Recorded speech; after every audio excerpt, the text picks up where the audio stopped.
बिस्मिल्लाहिर्रहमानिर्रहीम। तो बच्चों हम लोग पढ़ रहे थे सॉल्विंग आ बायोलॉजिकल प्रॉब्लम। उसमें मैंने आपको बताए थे कि किसी बायोलॉजिकल प्रॉब्लम को सॉल्व करने के लिए क्या क्या स्टेप्स इन्वॉल्व होते हैं। अब हम उसी बायोलॉजिकल मेथड को एक डिजीज़ मलेरिया के ज़रिए समझते हैं। मलेरिया एक बहुत ही एंशियंट डिजीज़ है जिसको commonly chill and fever disease भी कहा जाता था। The word malaria is drive from two Italian words के मलेरिया का लफ्ज दो Italian words mala and aria से निकला है। माला का मतलब है बैड और एरिया का मतलब है एयर, क्योंकि उस वक्त लोगों का ये बिलीव था कि ये जो डिजीज है वो मार्शी प्लेसेस की बैड एयर की वजह से होती है, यानी कि ऐसे लोग जो कि मार्शी प्लेसेस के करीब रहते हैं उनको मलेरिया की बीमारी ज़्यादा होती है। अब हम इसी मलेरिया की डिजीज को स्टेप बाय स्टेप बताते हैं। सबसे पहले आ जाती है ऑब्जर्वेशंस। अब मलेरिया की डिजीज के ऊपर जिस बायोलॉजिस्ट ने ज्यादा ऑब्जर्वेशन की वो है लेविरॉन। तो ऑब्जर्वेशंस ऑफ लेविरॉन, लेविरॉन जो थे एक फ्रेंच आर्मी फिजिशियंस थे। वो 1878 में मलेरिया की कॉसेस के ऊपर काम कर रहे थे। इन्होंने जो अपनी ऑब्जर्वेशंस की, इनकी ऑब्जर्वेशंस के मुताबिक के जो मलेरिया के पेशेंट थे उनके ब्लड के अंदर छोटी छोटी टीनी क्रिएचर्स पाई जाती थी। यानी कि इन्होंने क्या ऑब्जर्व किया कि some tiny creatures are found in the blood of malaria patient, कि मलेरिया के जो पेशेंट हैं उनके ब्लड के अंदर एक छोटी सी टीनी क्रिएचर्स मौजूद है। शुरू में तो बायोलॉजिस्ट ने इनकी बातों को नहीं माना, मगर जैसे जैसे और काम होता गया तो दूसरे बायोलॉजिस्ट ने भी देखा कि वाकई मलेरिया के पेशेंट के ब्लड के अंदर टीनी क्रिएचर्स मौजूद होती हैं। तब उस टीनी क्रिएचर्स को नाम दिया गया प्लाज्मोडियम का। अब मुख्तलिफ बायोलॉजिस्ट ने जो मलेरिया के डिजीज के ऊपर अपनी ऑब्जर्वेशंस की वो क्या थी। Number 1, plasmodium are found in the blood of malaria patient, के तमाम मलेरियन पेशेंट के ब्लड के अंदर प्लाज्मोडियम मौजूद होता है। दूसरी ऑब्जर्वेशन क्या थी कि people live near marshy places affected by malaria, कि ऐसे लोग जो कि मार्शी प्लेसेस के इर्द गिर्द रहते हैं वो मलेरिया से ज्यादा इफेक्ट होते हैं। Third, malaria is treated only by quinine, के मलेरिया जो है वो सिर्फ क्यूनिन से ही रिकवर हो सकता है। क्यूनिन क्या है, थोड़ा सा मैं आपको इसके बारे में बता देती हूँ। क्यूनिन हमारे पास एक ड्रग है जिसको हम मलेरिया की ट्रीटमेंट के लिए इस्तेमाल करते हैं। क्यूनिन जो है वो एक दरख्त था, एक ट्री था क्यूना, उसकी बार्क से हासिल की जाती थी। जब इस बार्क की शॉर्टेज होने लगी तो साइंटिस्ट ने एक दूसरा दरख्त चिनकोना, इसके बार्क से भी क्यूनिन हासिल करना शुरू कर दी और जिसे हम मलेरिया के पेशेंट की ट्रीटमेंट के लिए इस्तेमाल करते थे। तो साइंटिस्ट ने ये फाइंड आउट किया कि जो चिनकोना दरख्त से क्यूनिन हासिल होती थी वो क्यूना ट्री के मुकाबले में ज्यादा इफेक्टिव थी। तो बच्चों ये थी हमारे पास मलेरिया डिजीजेस के बारे में मुख्तलिफ बायोलॉजिस्ट की ऑब्जर्वेशन। नेक्स्ट हम चलते हैं हाइपोथेसिस की तरफ।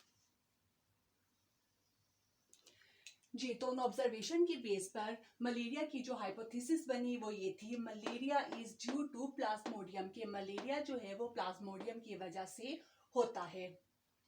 और इसकी जो डिटेक्शन निकाली गई वो ये थी, if malaria is due to plasmodium, कि अगर मलेरिया प्लाज्मोडियम की वजह से होता है then all the malarial patient should have plasmodium in their blood, तब तमाम मलेरिया पेशेंट के ब्लड के अंदर प्लाज्मोडियम मौजूद होना चाहिए। अब इस बात को प्रूव करने के लिए जो साइंटिस्ट, जो बायोलॉजिस्ट ने एक्सपेरिमेंट किए उसमें उन्होंने क्या किया कि 100 मलेरियल पेशेंट के ब्लड को लिया और 100 जो है हेल्थी पीपल्स के ब्लड को लिया। मलेरियल पेशेंट के ग्रुप को उन्होंने एक्सपेरिमेंटल ग्रुप का नाम दिया और जो 100 पीपल का ग्रुप था, हेल्थी पीपल का ग्रुप था, उनको बायोलॉजिस्ट ने कंट्रोल ग्रुप का नाम दिया। दोनों के ब्लड को जब माइक्रोस्कोपिकली ऑब्जर्व किया गया तो ये पाया गया कि जो मलेरियल पेशेंट थे उन सब के ब्लड के अंदर प्लाज्मोडियम मौजूद था, जबकि जो 100 हेल्थी पीपल्स थे उनके ब्लड के अंदर प्लाज्मोडियम जैसी कोई चीज मौजूद नहीं थी। तो इन एक्सपेरिमेंट की बेस पर जो हमारे पास लास्ट में कंक्लूजन निकला वो ये था कि हाइपोथेसिस वाज करेक्ट, कि हमने ऊपर जो हाइपोथेसिस दी थी मलेरिया डिजीज के बारे में वो करेक्ट थी, यानी कि मलेरिया प्लाज्मोडियम की वजह से ही होता है। अब साइंटिस्ट को ये तो पता चल गया कि मलेरिया जो है उसकी कॉज है प्लाज्मोडियम। अब दूसरा बायोलॉजिकल प्रॉब्लम जो साइंटिस्ट के सामने आया वो ये था कि आखिर ये प्लाज्मोडियम मलेरिया पेशेंट के ब्लड के अंदर दाखिल कैसे होते हैं। अब इस बात पर फिर साइंटिस्ट ने या बायोलॉजिस्ट ने वर्कआउट करना शुरू कर दिया। वो क्या था, अब हम उसको देखते हैं।